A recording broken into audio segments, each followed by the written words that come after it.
Good morning, good afternoon, and good evening, everyone. I welcome you all to the Brainy Boards YouTube channel.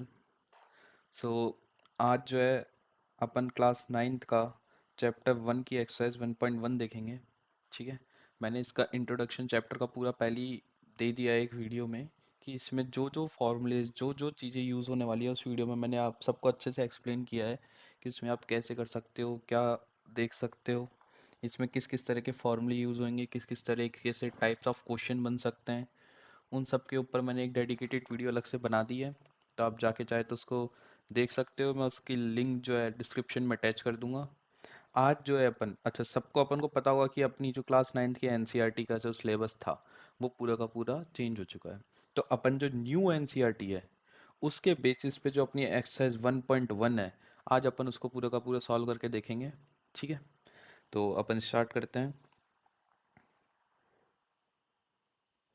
तो जैसा कि सबसे पहला question क्या कहता है कि figure 1.3 shows real room with points O A B C. ये देखो ओ, ये रहा, देन ए बी सी। ठीक है, O A B C making its corner, then X axis and Y axis are mark in the figure. Point O is the origin. ये जो ओ है ये ओरिजिन है, ये अपन को साफ दिख रहा है, 0,0 है ये, है ना। तो 0,0 जो भी होता है वो क्या होता है, अपना ओरिजिन होता है। और ये क्या कह रहा है कि ये जो पॉइंट्स हैं ये इसने वाई एक्सिस और एक्स एक्सिस भी दे रखा है। ठीक है भैया, अब क्या पूछ रहा है इसमें, सबसे पहला क्वेश्चन क्या पूछता है कि इफ D1 R1, सबसे पहले तो देखो D1 R1 है का, ये रहा D1 और ये रहा R1। If D1 R1 represent the door of Rihanna's room, how far is the door from the left wall Y axis of the room. ठीक है, अब देखो एक चीज समझो कि अगर ये वाली वॉल इन्होंने बोल रखी है राइट है, तो ऑब्वियसली ये वाली लेफ्ट होगी। और वैसे इस क्वेश्चन में देखो बोल भी रखा है कि जो लेफ्ट वॉल है वो कौन सी है, वाई एक्सिस वाली। तो ये पूछ रहा है कि जो D1 R1 वाला जो अपना डोर है, ये जो इसने गेट बोला है, ठीक है, रूम का जो गेट है ये मान लेते हैं अपन, ये कुछ ऐसा गेट है, ठीक है, ये गेट है, ये इस वॉल से कितना दूर है। तो सबसे पहले तो मेरे को बताओ कि D1 का जो कोऑर्डिनेट्स हैं वो कैसे होएगा। देखो ये मैंने पहले ही तुमको वीडियो में सिखा दिया था कि कोऑर्डिनेट्स अपन फाइंड कैसे करते हैं। अपन को दिख रहा है कि ये एक्स एक्सिस, ये पूरी एक्स एक्सिस पे है। तो एक्स एक्सिस में तो ये कहाँ पर है, 8 पे, तो यहाँ पे तो लिख दिया अपन ने 8। ठीक है, और वाई एक्सिस में कितने पे है, वाई एक्सिस में ये ऊपर है ही नहीं, मतलब किस पे है, एक्स एक्सिस पे ही है, मतलब इसका वाई एक्सिस क्या होगा, वाई कोऑर्डिनेट क्या होगा, 0। तो मतलब जो ये पॉइंट तुम्हारा है D1, ठीक है, इसके कोऑर्डिनेट्स क्या होगा, 8,0। क्या ये बात समझ में आ रही है। ठीक है, अब ये क्या पूछ रहा है कि इसकी डिस्टेंस बतानी है लेफ्ट वॉल से, मतलब कि वाई एक्सिस से D1 की डिस्टेंस बतानी है। सिंपल सा क्वेश्चन है। तो डिस्टेंस कैसे निकलेगी, वाई एक्सिस पे ये जो पॉइंट है तुम्हारा 0,0, चाहे तो तुम डायरेक्ट इसको 8,0 से माइनस कर दो, वरना एक चीज देखो यहां से ये कितना दूर है, 8 पे है, मतलब 8 - 0 का मॉड, यही तो होगी डिस्टेंस। अच्छा, मॉड क्यों लिया है, क्यों, क्योंकि डिस्टेंस कभी भी नेगेटिव में नहीं हो सकती, तो इसलिए अपन हमेशा मॉड लेते हैं। ठीक है, तो इसका क्या आ गया, 8 यूनिट्स आंसर आ गया इस क्वेश्चन का। मतलब कि जो ये डोर था ये लेफ्ट वॉल मतलब वाई एक्सिस से 8 यूनिट्स की दूरी पर है। ठीक है, ये इसमें बस मेन ये चीज़ था कि अगर तुमने कोऑर्डिनेट्स लिख लिए 8,0, तो फिर तो कोई दिक्कत ही नहीं है इस क्वेश्चन में। समझ गए ये बात। ठीक है, नेक्स्ट क्वेश्चन पे चलते हैं। नेक्स्ट क्वेश्चन क्या करता है कि what are the coordinates of D1। ठीक है, मतलब ये अपना जो डायग्राम था इसमें पूछ रहा है कि ये जो D1 है, D1 के जो कोऑर्डिनेट्स क्या हैं। अपन ने पहले निकाल लिए ये तो, कि D1 के जो कोऑर्डिनेट्स हैं वो क्या है, 8,0। क्या ये बात समझ में आई कि नहीं। ये तो अपन ने पहले ही निकाल लिया। देखो D1 का जो कोऑर्डिनेट्स है कितना सिंपल था, यहाँ पे अपन ने निकाल रखा है, ये रहा, ये एक्स एक्सिस पे कितनी दूरी पे है, 8 पे। क्या ये वाई एक्सिस में ऊपर उठा है, नहीं उठा, तो मतलब एक्स पे ही है ये। तो एक्स एक्सिस पे कोई भी पॉइंट होता है उसका वाई तो क्या होता है, हमेशा 0। और एक्स एक्सिस पे कितने पे है, ये 8 पे, तो क्या कोऑर्डिनेट होगा, 8,0। समझ गए ये बात। तो इसका आंसर क्या हो जाएगा, 8,0। ये तो बहुत ही सिंपल क्वेश्चन था। चलो अब नेक्स्ट पे चलते हैं। अब ये थर्ड पार्ट है इसी क्वेश्चन का सेम का। ये क्या कहता है कि if R1 is the point 11.5, 0। हाँ ये दिख रहा है अपन को, ये रहा ये पॉइंट तो ठीक है। तो इसके बाद क्या कहता है, how wide is the door. अच्छा मतलब ये पूछ रहा है कि अगर R1 जो है 11.5, 0 का इसका पॉइंट है, तो ये पूछ रहा है कि डोर की जो लेंथ है, मतलब डोर कितने विड्थ का है, मतलब तुमसे ये डिस्टेंस पूछ रहा है। ये देखो, ये यहाँ से लेके यहाँ तक, ये जो डिस्टेंस है ना, ये पूछ रहा है। ठीक है, बता देंगे। फिर क्या पूछता है, do you think this is a comfortable width for the room door, if a person is wheelchair want to enter the room will he she be able to. ठीक है, ये क्या पूछ रहा है कि सबसे पहले तो तुमको निकालनी है कि ये कितनी डिस्टेंस का है। ठीक है, सबसे पहले क्या निकालना है अपन को, ये कितना वाइड या फिर कितनी इसकी डिस्टेंस है। ठीक है, फिर ये पूछ रहा है कि क्या ये एक कंफर्टेबल डोर है, कि मतलब कोई भी अगर इंसान को आना जाना है यहाँ से, तो क्या वो आराम से आ जा सकता है। और अगर कोई पर्सन व्हील चेयर पे है, ठीक है, तो क्या वो उसकी व्हील चेयर यहाँ से जा सकती है। चलो ठीक है, तो अब इसके हिसाब से अपन सोचते हैं। सबसे पहले तो तुम ये सोचो कि इसकी अपन डिस्टेंस कैसे निकालेंगे। देखो R1 जो पॉइंट दे रखा है वो क्या है, 11.5, 0। और जो तुम्हारा D1 पॉइंट है वो क्या है, तुम्हारा 8, 0।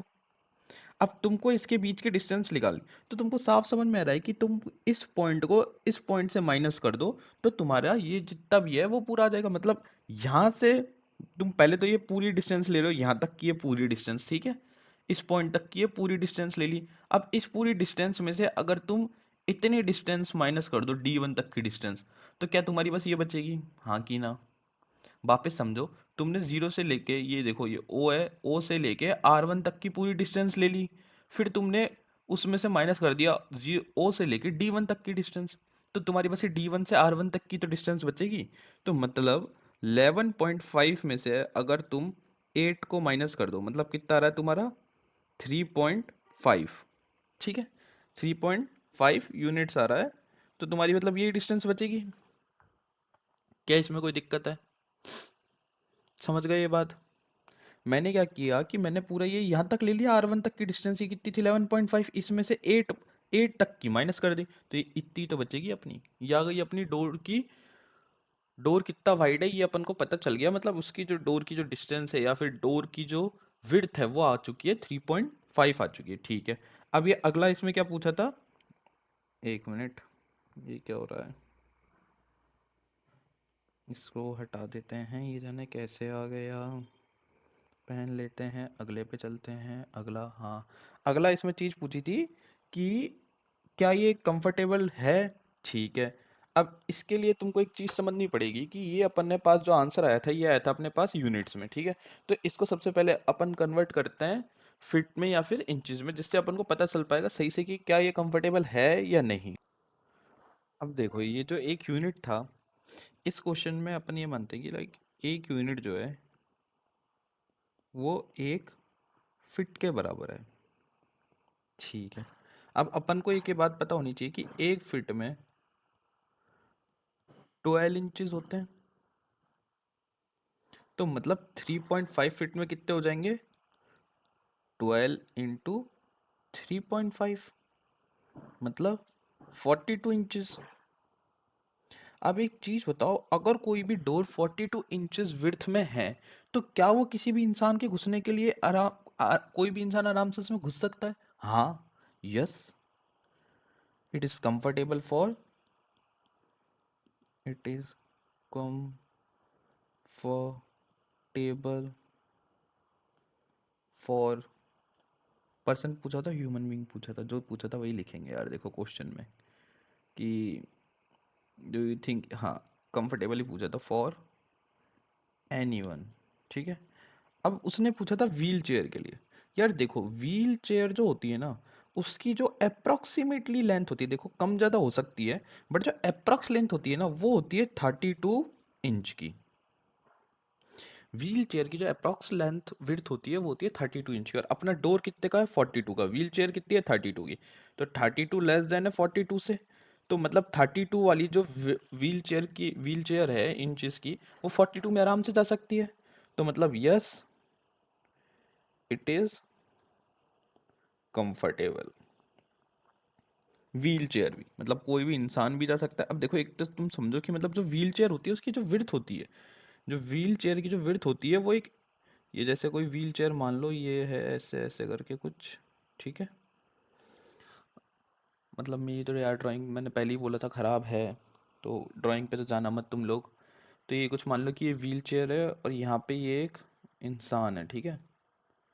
इसको कैसे बनाएं, इसको ऐसे ऐसे ऐसे ऐसे कर देते हैं, थोड़ा पतला इंसान है, ठीक है। तो ये कोई इंसान है। तो तुम खुद भी कभी देखना कि ये जो व्हील चेयर की जो विड्थ होती है वो इंसान की विड्थ से तो बहुत ज़्यादा होती है।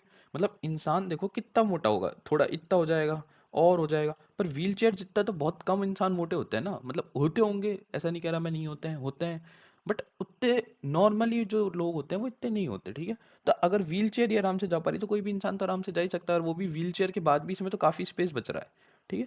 तो इसका आंसर अपना आ जाएगा कि हाँ, इसकी जो 3.5 यूनिट्स का तो ये डोर था, मतलब अगर एक यूनिट जो है इसमें अगर 1 फीट के बराबर है तो उस हिसाब से ये कितने इंचेस का हो गया, 42 इंचेस का एक टोटल डोर हो गया था। तो यस, आराम से अपन आ जा सकते हैं, ठीक है। ये नेक्स्ट क्वेश्चन क्या कहता है कि B1 एंड B2, पहले लोकेट करो B1 B2 का, ये रहा अपना B1, ये रहा, और ये रहा अपना B2। ये क्या कह रहा है, represent the ends of the bathroom door. अच्छा, मतलब यहाँ पे अपना क्या है, बाथरूम है, ये अपना क्या था, गेट था, और ये क्या है, अपना बाथरूम है। तो ये क्या पूछ रहा है, is the bathroom door narrower और wider than the room door, ठीक है। मतलब ये क्या पूछ रहा है कि अभी अपन ने देखो रूम डोर की जो विड्थ निकाली थी वो कितनी थी, 3.5 यूनिट। तो अपनी जो रूम की विड्थ आई थी वो आई थी 3.5 यूनिट्स, ठीक है। अब ये पूछ रहा है कि क्या जो बाथरूम की विड्थ है वो इस रूम की विड्थ से छोटी है या बड़ी है, ये पूछ रहा है। तो सबसे पहले अगर अपन को बाथरूम की विड्थ निकालनी है, अपन को इसके कोऑर्डिनेट दे रखे हैं, B1 का कोऑर्डिनेट कितना दे रखा है, 0,1.5, और B2 का कितना दे रखा है, 0,4। सेम चीज करेंगे, पहले अपन B2 तक की पूरी डिस्टेंस ले लो। B2 तक की पूरी डिस्टेंस कितनी है, ऐसे अगर देखे तो 4 है। अब इसमें से माइनस कर दो ये वाली डिस्टेंस, ये वाली डिस्टेंस कितनी है B1 की, 1.5।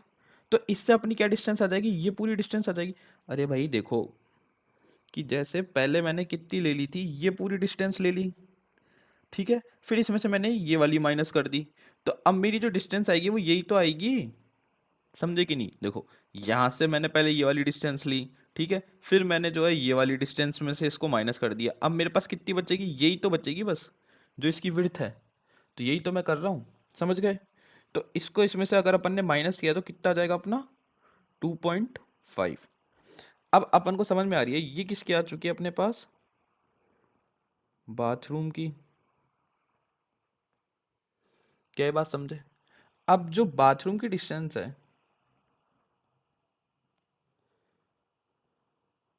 वो लेसर है रूम की डिस्टेंस से, रूम के डोर की विड्थ की डिस्टेंस है, बाथरूम के ये भी डोर था और ये भी डोर था, इसमें कंफ्यूज नहीं होना है।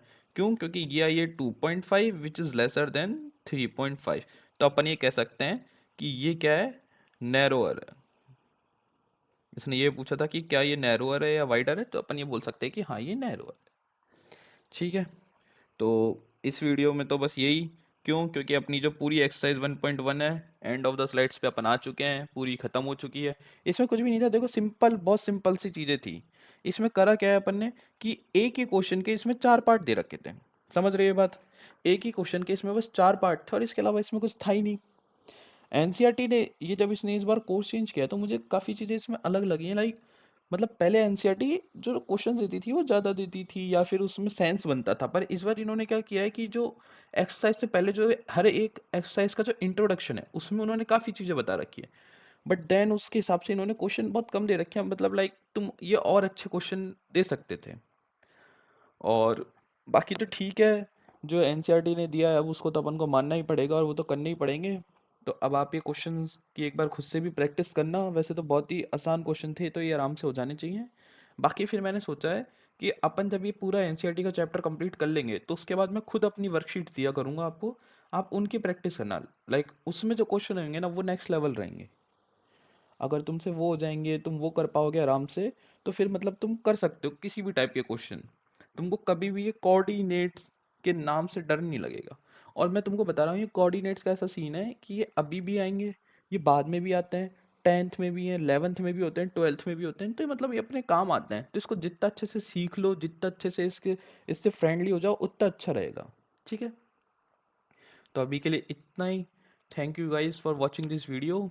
एंड अगर वीडियो अच्छी लगी है तो लाइक करना, सब्सक्राइब करना चैनल को यार, क्योंकि वो जो चीज़ है वो काफ़ी मोटिवेट करती है हमको नई नई वीडियोस बनाने के लिए, अलग अलग चीज़ें लाके पढ़ाने के लिए। ठीक है, थैंक यू, बाय।